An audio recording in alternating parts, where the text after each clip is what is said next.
understand and get, your day is going to get better once your perception gets better. Let's say it again. Your day is going to get better once your perception gets better. If you are new to my channel, my name is Dina Bryant. I do these inspiration videos, and today we are doing a gratitude journal. Okay, we are on day 13, I believe. Okay, and the important thing about having and doing a gratitude journal is this: the more you are operating from, abundance, the more you are focused on what you currently have in your life and you are grateful and thankful for those things, okay, the more you are able to receive, okay. And also understand this: our brain can't do two things at the same exact time. Okay. So if you are focusing on gratitude, okay, you can't be focused on scarcity and lack at the same time. It just not going to happen. Okay. So if you are focusing on gratitude, okay, it will change your attitude. It will also change your mood. Okay. Now, don't say, oh, well, I did it one day. It is the repetition of things. And I tell you guys all the time, what is going to change your life is the repetition. Okay. Anybody could do it for one day. Anybody could do it for one day. But the more you do it, okay, the more you are changing your perception on things and the more you are creating a habit. There's a great book by Maxwell Maltz, and it's called Psycho-Cybernetics. Okay. And Maxwell Maltz, he was this surgeon. Okay. He would do surgery on people. And what he noticed was that they had two images of themselves. So the images, had they felt inside, and the images that, that they felt outside, had they looked in the, whatever. And so some of the people who Maxwell Maltz had did surgery on, he noticed, that when he did surgery on them, some of them, they would feel like extremely, like confident, right? And then some people who he did surgery on, he may have removed a scar or something like that. Some people he noticed, no matter how much surgery and no matter how he fixed or corrected whatever that they felt was wrong with them, okay, they still seen themselves as not being good enough, as being ugly. Okay. They still seen themselves as that. Okay. And in the book, Psycho-Cybernetics, it talks about if you do something for 21 days, you will break a habit. Okay. That's why you hear a lot of people say, well, do it for 21 days and, you will break a habit and, whatever it is like that. But it's the repetition of things. Okay. And it is the repetition. For me, it would be the repetition of reading a book. Okay, read in that book, Psycho-Cybernetics. All right. There's no way that you are going to get something different from life if you are showing up the same exact way. Okay. And so this is the importance of gratitude. This is the importance of focusing on what we have, because not for nothing, once upon a time, you wanted those things. Everything that you have in your life right now, you wanted that thing. And now that you have that thing, it's sort of like you take it for granted. Okay. So I wanted to start off with this book. Okay. This book is such a phenomenal read. I just got this book a few days ago, and it's so good. I highly recommend, if you want to start shifting your energy, start changing your mindset. Okay. I highly recommend you get this book right here. This is The Magic of Thinking Big. Okay. But David, I don't want to butcher David's last name. Okay. I just don't want to butcher it. All right. And so some of the things that it says, okay, during World War II, the Navy made sure that all of its new recruits either knew how to swim or learned how. The idea being, of course, that the ability to swim might someday save the sailor's life at sea. Non-swimming recruits were put into swimming classes. I watched a number of these training experiences in a superficial sort of way. It was amusing to see young, healthy men terrified by a few feet of water. One of the exercises I recall required the new sailor to jump, not dive, from a board 6 feet in the air into 8 or more feet of water while a half dozen expert swimmers stood by. Watching this in a deeper sense was a sad sight. The fear those young men displayed was real. Yet all that stood between them and the defeat of that fear was one drop into the water below. On more than one occasion, I saw young men accidentally pushed off the boat. Result, fear defeated. This incident, familiar to thousands of former Navy men, illustrates just one point. Action. Action cures fear. Okay, let's say that again. Action cures fear. Okay, action cures cures fear. Okay, so it's like this, right? You have two people. Okay, you have two people. Both of them. Okay, they are, let's just say they, intellectually, they have the book smarts and everything like that, right? And similar backgrounds, life gave them the business, okay? If they grew up in sort of the same exact household, okay? And two people, they say they want to open a business. Okay, now this one person, okay, they decide to take the initiative and open their business. Okay, they're not saying, oh, I need to have all this stuff figured out before I start the business. They just said, you know what, I'm passionate about this thing. I love doing this. Ever since I was a child, I wanted to do this. And you know what, I'm going to take the leap out on faith and I'm going to open a business. Okay, and they just go and open a business. Now this other person, okay, they've been talking about this business, how they gonna open this business for years upon years. They really love the idea of opening a business, okay? And they love exactly what it is, the idea of them being able to do the thing that they always wanted to do. But this second person, they don't open a business. Why? They don't open a business because they use excuses. They excuses are, I need to know more information. Now, that other person, they know just as much information as this person does. But guess what? This person don't open a business.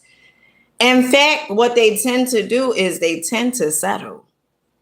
They tend to settle for their job that they keep complaining about to everybody who would listen to them. They don't open a business because they are afraid. They are afraid to step into the unknown. But you know what's crazy? Because this person is always talking about how much faith they have. They have so much faith, okay? Faith in things not working for them. Faith in, them not being smart enough. Now they have all the book smart, okay? They could memorize certain things that's even in the books. But you know what stops them? They attitude. That's what merely stops them. Okay. And so if you want different, you're going to have to do something different. And it says action cures fear. Some people are living in a prison mentally, living in a prison. They are incarcerated. You do not have to be incarcerated physically to be locked up mentally.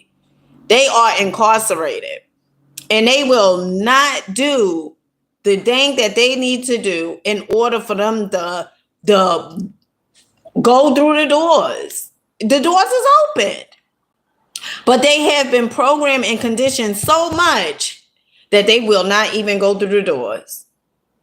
And the door is not even locked. It's not even locked.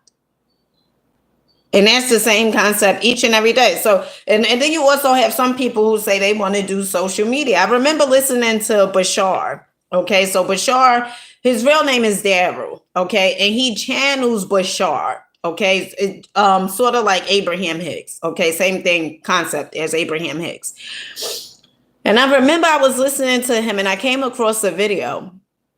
It was a young lady who was telling him like she was, so passionate about, she wanted to make content.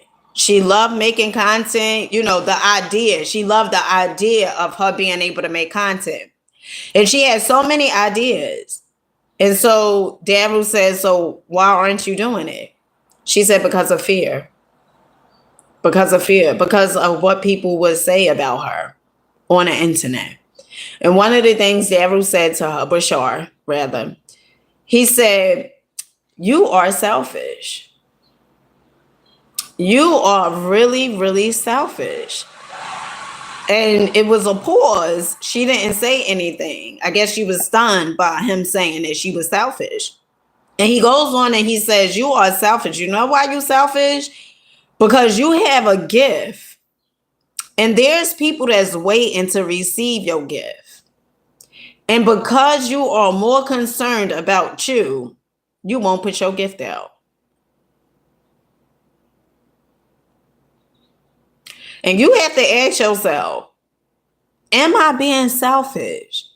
Because by you stepping up and taking initiative and doing the thing that you was created to do, doing the thing that you are passionate about doing, okay, just the idea alone, it excites you.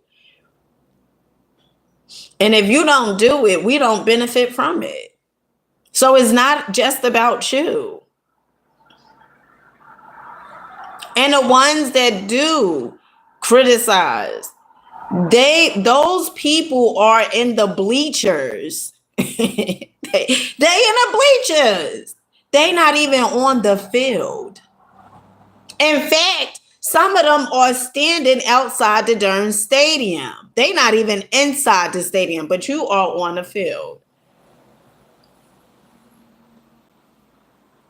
So do not allow the fear to stop you. And the only cure for fear is action. You hear some people say, "Oh, it's nothing to be afraid," and we're gonna get into that too. Okay. All right. So this incident to thousands of former Navy men illustrates just one point. Action cures fear. Indecision, postpone. I can't even think of the goddamn word. I can't even get this word out. Okay. Postpone to postpone. Okay. Postponement. Okay. To postpone. Okay. On the other hand, fertilize fear. Okay. So when you postpone things, okay, I'm just, procrastinate, right? Oftentimes people just procrastinate because of fear. Like you will find everything else around the house to do because you don't want to put that video up. You will find everything around the house to do, or you will find other things to do because you don't want to do the research on the thing that you need to do in order for your business to be successful. So you are postponing things, okay, and procrastinating because of fear. And the only way, okay, there's nothing else that you can do in order for the fear to go away. Nothing. Only one thing you can do is face it. That's it. That is it. I remember I had started doing the videos where I go to the stores. And I remember when I first did the first video, I'm trying to see exactly which store that I do it in. Like my very first video. But I remember when I first started, I was a little nervous. And so the person that you see today that is posting videos, going to stores and stuff like that, it wasn't always like that. I didn't always have, that super confidence that I have like when I do go to the stores. What changed it was the repetition. What changed it was the consistency, me going to different stores over and over and over again. And also studying, getting to know myself, studying, reading the books, okay? Listening to the personal development. That's what did it for me. And so you are no different than the ones that you see that are living out their dreams. You are no different. The only difference, perhaps, and I know some may say, "Oh, that's a contradiction." Okay. But the only difference really is this, okay, is that the ones that are living out their dreams, they have took the initiative and they decided, you know what, I'm going to step up. I'm going to do the thing. Okay. And the only thing that makes you different is you just won't step up. You won't step up and do the thing that you was created to do. And imagine years, so many years is just passing. And every year you hope, wish, luck, pray that your life gets better. And if you notice, it's not changing. Perhaps it may change like a little bit, but it don't change the way that you prefer it to change. And that is because you have not changed. The other day I had went on a date, right? Now this day I haven't been on a date. Oh, it's been a minute, okay? And the guy who I went on a date with, when he first asked me, he said, oh, hey, first, so he called me and he said, hey, what's up? What you doing? And I was like, oh, I'm cooking, because I had just went to Whole Foods and I had got some red snapper and stuff like that. So, I had it all figured out. Oh, I'm going to put a big meal. I'm going to put a meal together for me, because my children, they ain't going to eat no red snapper. They don't like, well, my youngest, both of them said they don't like fish. And I guess they got that from their father. But then later on, my youngest son, who is 9 years old, he said he likes salmon. And then he said, oh, I like all types of fish. Okay, so I don't know, right? But anywho, so I went to Whole Foods, got some red snapper, got some things and stuff like that. Said, you know what, I'm gonna put some stuff together and I'm gonna cook. So the guy, he had called me and he pretty much was like, hey, what's up? What you doing? And I was like, oh, I'm cooking and stuff like that. And he was like, all right. He was like, let's go get something to eat. He was like, let me take you out to lunch. And since I haven't been on a date prior to that, I want to say like 5.5 years. Okay. I haven't been on a date. And I know some people may be like, what? Right. But yeah. And I guess part of it was fear. I don't want to say I guess, I want to say it was fear. Okay. If I'm being totally honest, it was fear. All right. And so, at first, I was giving all these excuses. I was pretty much like, oh, I'm cooking. And he was like, yeah, but you could, put that away and you could have that for dinner and I could treat you to lunch. And then I was like, I don't feel like getting dressed, right? I was looking for all the excuses. Okay. Looking for all the excuses. Right. And so one of the things he said to me, he said, he was like, what did you do today? Right. So I was like, I did something, like I went to Whole Foods and, whatever. So he was like, all right. He was like, but let me take you out to lunch. And then he was like, no pressure, no pressure. And then a part of me was like, girl, you ain't even got to go. That monkey in the mind, girl, you ain't even gotta go. Okay. Then you're gonna have to get dressed again. Like you ain't even gotta do it, girl. Okay. What shoes you gonna wear? Like all this stuff was coming up. Right. And so what happened was I said, you know what? I'm gonna do it. I'm gonna come. I'll go. And so I got dressed. Okay. We went to this restaurant. It was a nice restaurant. I've been to the restaurant before, but it was a nice restaurant. We went there, got something to eat, and that was it. And guess what? I'm still alive. Okay. And so that is the thing. Many times you don't want to do the thing because you are so afraid, because that monkey in that mind is telling you all these things. It's telling you, don't do it. You don't know how things are going to turn out. What if you fail? Another thing is this. The way to success is failure. You know how many businesses I tried? Okay. I tried a few. All right. Okay. And it was me taking an initiative and having full faith and confidence in myself to start the businesses. And I didn't know, everything. Like I did a soap thing. It wasn't really a business, but I did the soap thing. I think I did post it on Facebook. I did a workout business, like with the active wear. Okay. The clothes, I tried several things. Okay. I did network marketing twice. Okay.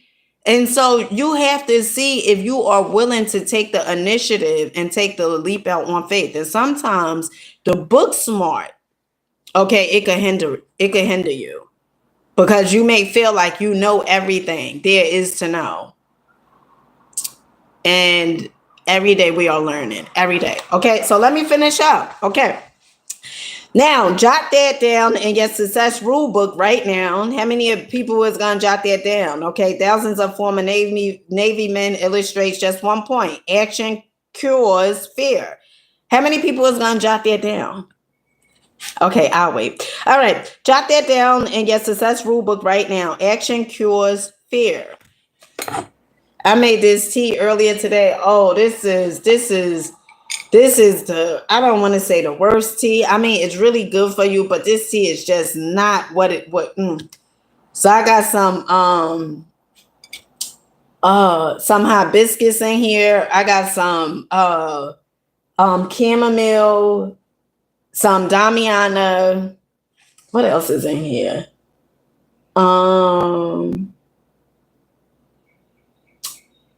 Yellow dock. Oh gosh.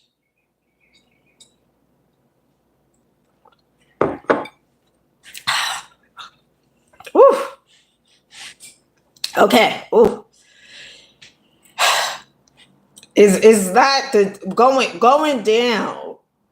No, drinking it is not the issue. It's the part going down. Okay. So jot that down in your success rule book right now. Action cures fear. In his early 40s, came to see me. Oh, hold on, Chad. Hold on.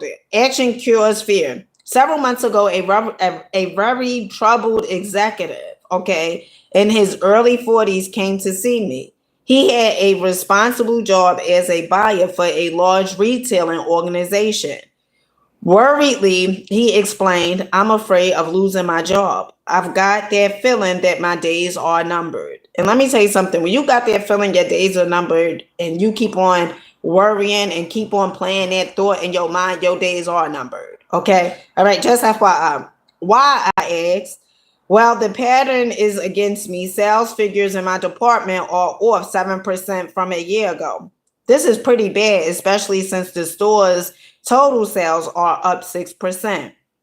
I've made a couple of unwise decisions recently, and I've been singled out several times by the merchandise manager for not keeping pace with the company's progress. I've never felt quite like this before, he continued. I've lost my grip and it shows. My assistant buyer senses it. The salespeople see it too. Other executives, of course, are aware that I'm slipping. One buyer even suggested at a meeting of all head buyers the other day that part of my line should be put in his department where he said it could make more money for the store. It's like drowning and having a crowd of spectators just standing there waiting for me to sink away.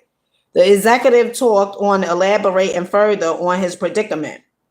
Finally, I cut in and I asked, what are you going to do about it? What are you trying to do to correct the situation? Well, he said, there isn't much I can do. Look at this, okay? Pessimist, okay? Pessimist. When you say, you could be faced with an issue, okay? And when you start saying, there's nothing I can do about it, there's always something you can do about it, because on every side of the spectrum, okay, there is always a solution for the problem. Okay, there's an imaginary problem and there's an imaginary solution, and they not problems or solutions. Okay, it's just what we title them to be. But there's always something that you can do, and to say that there's nothing you can do, that is a bold-faced lie. You may not know what to do right now in this here moment, but I guarantee you, if you focus on a solution and ask solution-oriented questions, you will get solution-oriented results You will get solution oriented problem solvers, okay, so to speak. All right. But you have to focus on the solution.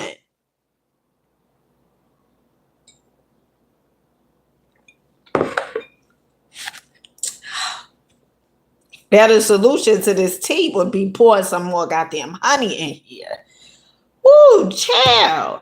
You know, I tasted tea early and I went in for a sip and I said, you know, I just knew it was going to be okay. And I tasted it and I said, oh, shoot, this. Okay.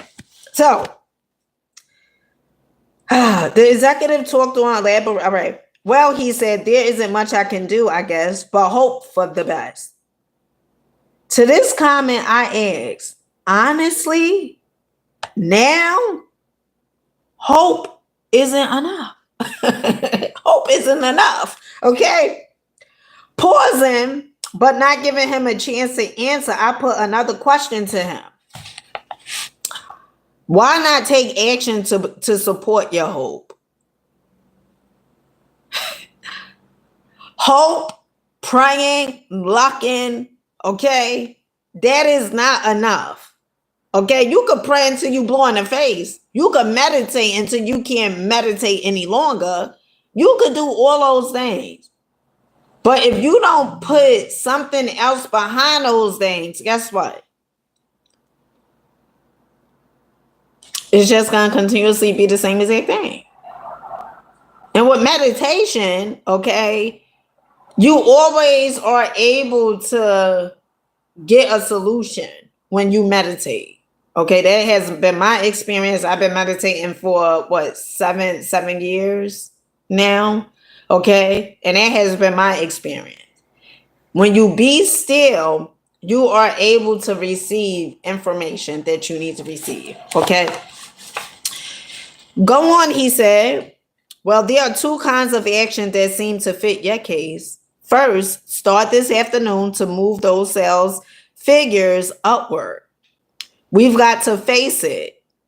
There's a reason your sales are slipping. And remember, there's always a reason to everything that is happening.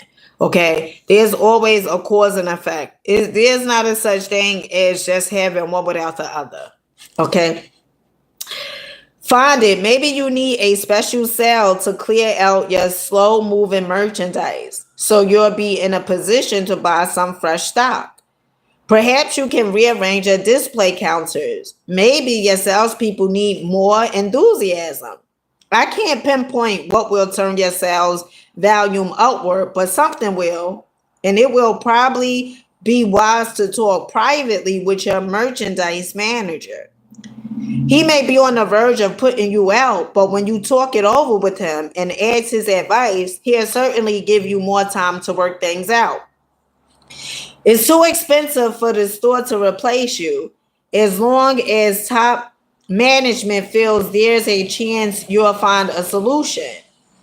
I went on, then get your assistant buyers on board. Quit acting like a drowning man.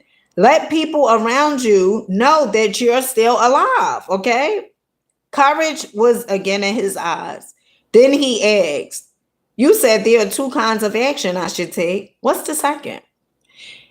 The second type of action, which you might say is an insurance policy, is to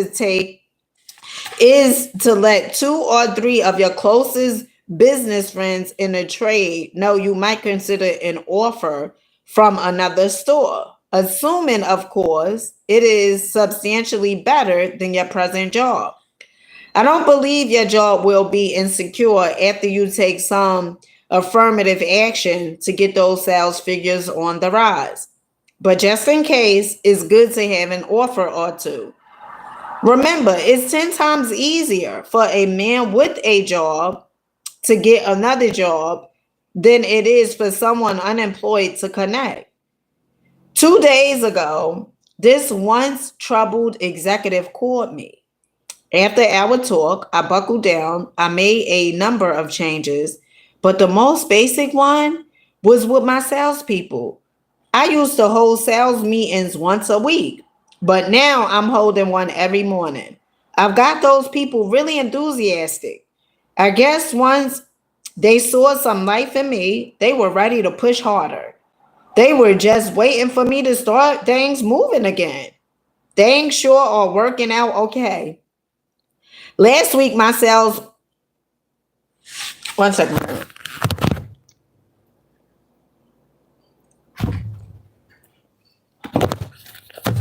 Okay. Where was I? Oh, last week my sales were ahead of a year ago and much better than the store's average. Oh, by the way, he continued, I want to tell you some other good news. I've got 2 job offers since we talked. Naturally, I'm glad, but I turned them both down since everything is looking good here again. When we face tough problems, we stay mired in the mud until we take action. Hope is a start, but hope needs action to win victories. Put the action principle to work. Next time you experience big fear or little fear, study yourself. Then search for an answer to this question. What kind of action can I take to conquer my fear? Isolate your fear, then take appropriate action. Below are some examples of fear and some possible action cures. So it's the same, it goes back to the same exact thing. And I think of the person who says that they want to make content, and then there's another person that says, I want to make content, but right, they always using a conjunction, but I want to do it, but instead of just doing it. There will never seem like there's a perfect time for you to do the thing that you really want to do. There's never it's never going to seem like it's the right time. It's never going to seem like this is the perfect time, okay? But you have to do that thing. You have to face the fear. That is the only way you are going to get over that thing. Okay? Like when I went on a date, okay? Now I went on one date, so now it's like, okay, I'm ready. I'm ready to be dating, okay? Putting myself out there, putting not in that way, but I'm ready to start dating. And it was, the first time is always that time, is always that, getting over the hump, so to speak. Okay. But when you able to do it once and then you do it again and again and again, that's what's really going to, ease things up along the way for you, because it's the repetition. Okay. It's the repetition and thing. It's also the consistency. You staying consistent. All right. So gratitude journal, day 13. Okay. May the 14th, 2024. Let's go. Okay. If you could write just one thing to 5 things that you are grateful for, okay, honey, if you do this each and every day, and be fully committed, your perception on life will change and your life will change. But you have to be committed and you have to show up. Okay. So let's go.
Okay, family. So this is my gratitude list.